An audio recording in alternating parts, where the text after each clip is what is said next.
Sa latest vlog ni Tita PB Love ay nagkikita-kita na sila Kuya Tutoy, Madeline at ang sponsor nito sa airport. Tuloy na talaga ang pag-uwi ni Madeline ng Davao at kasabay niya si Kuya Tutoy sa biyahe. Tuwang-tuwa sila sa kanilang pagkikita at makikitang medyo marami ang dalang bagahin ni Madeline. Nag-uusap sila Kuya Tutoy at si ate na sponsor ni Madeline, makikitang may kasama ito sa paghatid ni Madeline sa airport.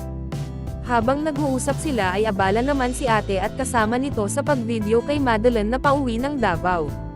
Makikitang nagpaalam na si Madeline sa mga sponsor at isa-isa niyang hinakap ang mga ito. Humingi naman ng pasensya si Kuya Tutoy sa kanila dahil late siyang nakarating, dagdag pa niya na sobrang bagal ng bus. Kinausap at pinaalala naman ng babaeng sponsor ni Madeline na mag-aral ng mabuti sa Davao, at huwag nitong kalimutan ang mga advice niya. Pagkatapos ay nagbabay na sila Kuya Tutoy at Madeline sa mga sponsor nito. Habang tulak-tulak ni Kuya Tutoy ang bagahin nila ay nakasunod naman sa kanya si Madeline.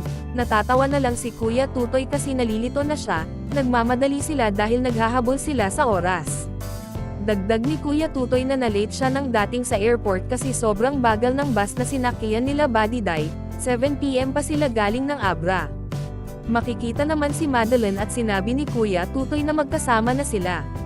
Tinanong niya si Madeline kung saan na ito mag-aaral at kung anong grade na ito. Sumagot naman si Madeline na doon na sa kanila at magre-grade 10 na siya. Nabanggit ni Kuya Tutoy si Marjorie kay Madeline, sinabing taga-Taloy ito'y at parehas nitong grade 10 din. Nadismaya naman si Kuya Tutoy dahil delay yung flight nila at maghihintay pa sila ng 8 o'clock. Nabanggit ni Kuya Tutoy na ganitong-ganito din yung nangyari sa kanila ni Irene at Marjorie nung pauwi sila ng Davao. Pabiro namang kinumusta ni Kuya Tutoy ang Philippine Airlines at sinabing bakit ganon. Tinanong ni Kuya Tutoy si Madeline habang nakatawa kung naintindihan ba nito ang sinabi ni Sir. Sumagot naman si Madeline na hindi po. Kaya pinalapit at pinaliwanag ni Kuya Tutoy sa kanya na delay yung flight nila, hindi sila makakasakay at maghihintay na naman sila ulit ng 8 o'clock. Dagdag niya na ganito din yung nangyari sa kanila ni Marjorie at Irene nung pauwi sila ng Davao, kaya nagbiro na lang si Kuya Tutoy na parang malas siya sa airport.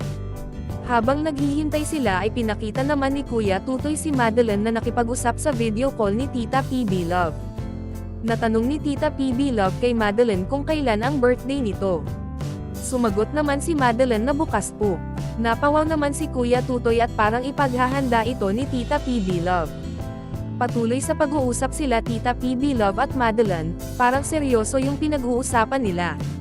Pagkatapos ay kinausap naman ni Tita PB Love si Kuya Tutoy at nagpaalam na ito. Naghihintay pa rin sila Kuya Tutoy at sinabi nitong maghihintay pa sila ng 2 oras. 6 PM sana ang flight nila kaso full load na kaya sa 8 PM na sila makakasakay papuntang Davao. Tinanong niya si Madeline kung excited na ba ito. Sumagot naman si Madeline na opo. Tinanong din siya ni Kuya Tutoy kung ilang years na ito sa Maynila. Sumagot naman ito na 1 taon lang.